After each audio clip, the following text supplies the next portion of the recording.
शरण भेटाऊं, तेरो भाग्य जगी है, शरण मिले है गुरु ज्ञान।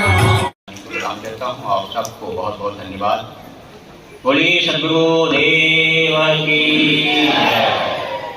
आगे की कार्रवाई संचालन साहब आगे कार्रवाई करें। बहुत बहुत धन्यवाद। महासमिति की तीसरी बैठक की कार्रवाई अभी हम लोग सुन रहे थे कि पिछले साल इस बैठक में क्या क्या कार्रवाई हुई। अब उस कार्रवाई का अंतिम शब्द अनुमोदन किया जा रहा है। आप लोग प्रतिवर्ष यहाँ आते हैं और दूर दूर से आते हैं, कितनी तकलीफ उठा करके, इतना खर्च करके। इतनी बड़ी भीड़ में रहने खाने आदि की थोड़ी बहुत अव्यवस्था तो होगी, फिर भी 45-46 साल हो गए, आप लोगों की ओर से ये शिकायत नहीं आई कि यहाँ भी रहने आदि की व्यवस्था में दिक्कत है, या भोजन समय से नहीं मिल पाता, या सेना से नहीं मिल पाता। अब वो शिकायत नहीं आई। ये आप लोगों की मेहरबानी है, आप लोगों की विशेषता है।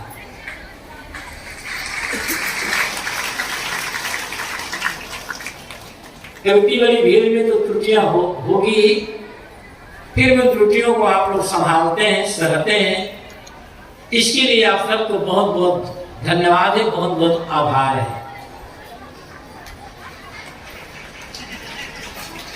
हमारे संतगण अभी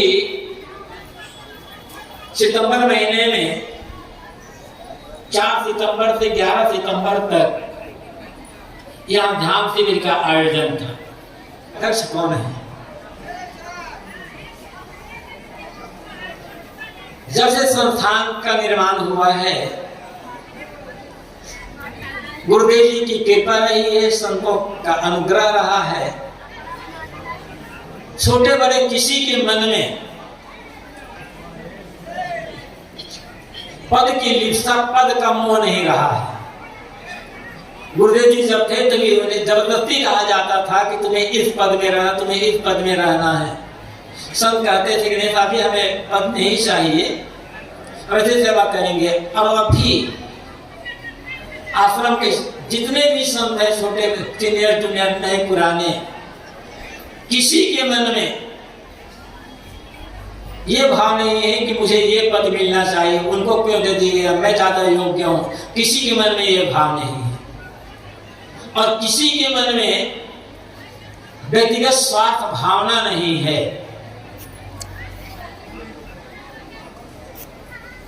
और इसी पद का मोह नहीं है और व्यक्तिगत स्वार्थ की भावना नहीं है, समर्पण भाव है। इसी कारण से संस्थान दुख बन सका, धीरे धीरे आगे बढ़ता जा रहा है और आप लोगों की सेवा की जा रही है। और हमें विश्वास है कि हमारे संतों में जो स्वार्थ त्याग और पद के लिए जो निर्मोहता है, ये आगे भी दोनों भाव बने रहेंगे। अनेक लोग कहते थे जब गुरुदेव जी का शरीर था, तभी लोग गुरुदेव जी से कहा करते थे कि साहब जी आपके बाद कौन होगा। गुरुदेव जी कहा करते थे मेरे बाद मेरा समाज है। और सचमुच में गुरुदेव जी के पास उनका पूरा समाज एकजुट रहा है और अभी है, आगे भी होगा। अनेक लोग कहते थे कि साहब में नहीं रहने पर यह आश्रम बिखर जाएगा। और बहुत लोग इंतजार कर रहे थे बड़ी बड़ी बेसब्री से कि इलाहाबाद आश्रम कैसे डगमगा, लेकिन विचारों का आशा पूरी नहीं हो पाई।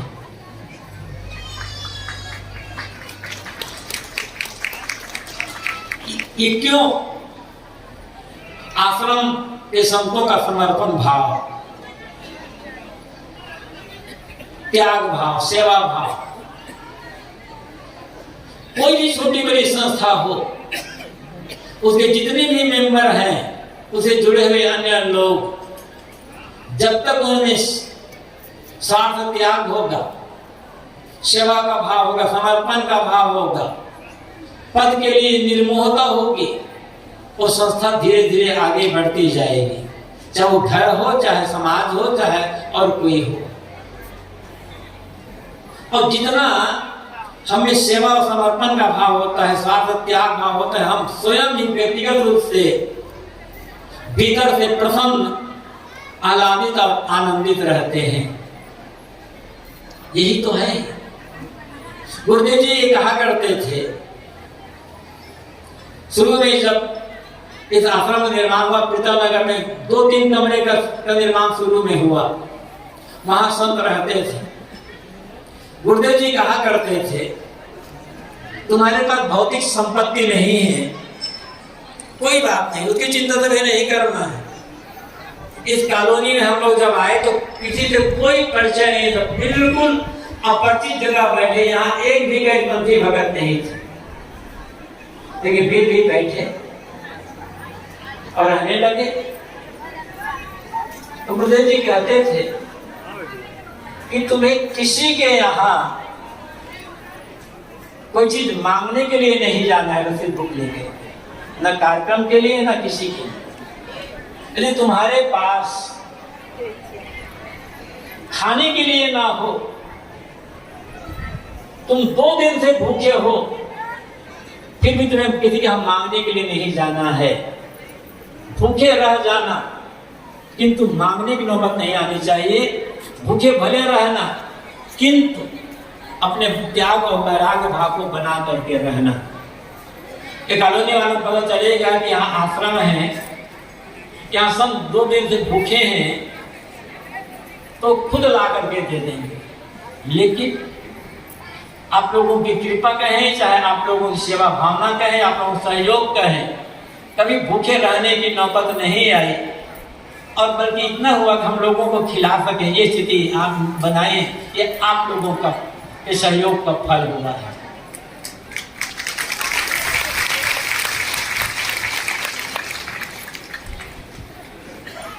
अभी श्री गुरु प्रसाद साहब जी ने कहा था, मांगने एक कुंभ मेला के लिए इतने बड़ा आश्रम का निर्माण हुआ है, आश्रम निर्माण के लिए या एक कार्यक्रम के लिए कभी हम लोग रसीद लेकर कहीं मांगने नहीं गए, हमें ये बनाना है, हमें ये बनाना है, हमें ये बनाना है, दीजिए। बिना मांगे लोग कहते हैं, बिना मांगे कैसे हो? हमको तो बिना मांगे होता है, देख लीजिए हमारा आश्रम बिना मांगे हुआ है। जो आश्रम के संग जो भी कहीं छोटा बड़ा आश्रम हो, वो उनमें सेवा का भाव हो यदि, तो बिना मांगे आश्रम चलेगा और अच्छे ढंग से चलेगा। और हम यहाँ उसको देख रहे हैं। हमें मुख्य बात यह है, आश्रम का निर्माण सेवा के लिए होता है, स्वार्थ के लिए नहीं होता है। और आश्रम निर्माण का अर्थ होता है संत यहाँ रहकर सेवा, स्वाध्याय, सत्संग, साधना करके अपनी तो आध्यात्मिक उन्नति करें, मोक्ष का लाभ लें, किंतु उसके साथ साथ एक ऐसा आदर्श स्थापित करें जिस समाज को लगे कि हाँ, इस ढंग से जीवन जिया जा सकता है। अरे वहाँ के पास में जाना पड़ेगा। पास तो हमने सामने क्यों बैठे? अरे कब होगा? जब त्याग भाव होगा। साधुता तो चाहिए ही, साधुता का मतलब ही होता है त्याग भाव। और जितना त्याग भाव होगा, अंदर का कालुष्य उतना दूर होता जाएगा। जितना त्याग भाव होगा, उतना अंदर मन निर्मल होता चला जाएगा। और जहां मन निर्मल है, वहां दुख कहाँ है, वहां पीड़ा कहाँ है, वहां क्लेश कहाँ है। सबसे बड़ी पूंजी हमारी जीवन की सबसे बड़ी कमाई है मन की प्रसन्नता, मन की शांति। इसलिए किसी भी हालत में अपने मन की शांति को खोने न दे। पैसे नुकसान नहीं है, चीजों नुकसान नहीं है, जीवन नुकसान नहीं है। नुकसान है मन का नुकसान कि मन का अशांत हो जाना, मन का दुखी बने रहना, मन का मैला बने रहना। भौतिक कमाई तो करे ही, जीवन निर्वाह भौतिक उन्नति से होगा, लेकिन भौतिक उन्नति जीवन का लक्ष्य नहीं है। जीवन का लक्ष्य है आध्यात्मिक उन्नति। और जीते जी मन का हर समय शांत, संतुष्ट, तृप्त, प्रसन्न रहना, ये हर आदमी के बस की बात है। कोई भी आदमी ऐसा कर सकता है। और ये इसके लिए क्या करना होगा कि जीते जी हमारा मन हर समय द्वंद्वों से ऊपर उठ करके तृप्त, संतुष्ट, शांत और प्रसन्न निर्मल बना रहे। इसके लिए जीवन शैली की आवश्यकता होती है और जीवन शैली बताने वाले सब गुरुजन ही होते हैं। उसी से देने के लिए आश्रम होता है। इसलिए संत और भक्त दोनों का संबंध है। भक्तों से संतों का सहयोग मिलता है और संतों से भक्तों को ज्ञान का धन मिलता है। संत भक्त दफा दुर्व्यसन, दुर्गुण, दुराचरण, लड़ाई झगड़े से दूर रह करके कैसे दुर्व्यसन रहित, दुराचरण रहित, दुर्गुण रहित जीवन जिए, सदाचार के पथ पर चले, आपस में प्रेम, समता, एकता का व्यवहार करते हुए घर में ही रहकर कैसे आध्यात्मिक साधना का लाभ ले सकें, इसका उद्देश्य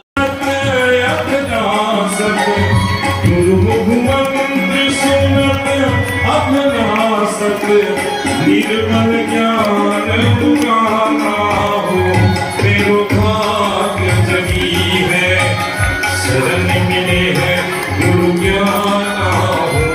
मेरो भाग्य जगी है, बहुत जन्म के पुण्य विदय भयो, बहुत जन्म के पुण्य उदय भयो। सद्गुरु शरण भेटा हो, मेरो भाग्य जगी है, शरण मिले है गुरु ज्ञान हो। मेरो भाग्य जगी है, कहे अभिलाष शरण गुरु कही के, कहे अभिलाष शरण गुरु कही के। जन्म मरण तरी जाना हो, मेरो भाग्य।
तू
म्हणते देवा ना तू म्हण आहे तो का करलेले बे हा नंबर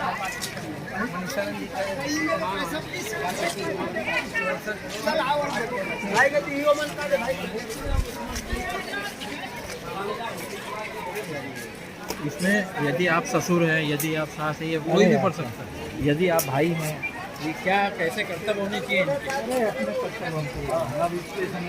साहब जी इनका जोड़ देना इधर आ जाओ इधर आ जाओ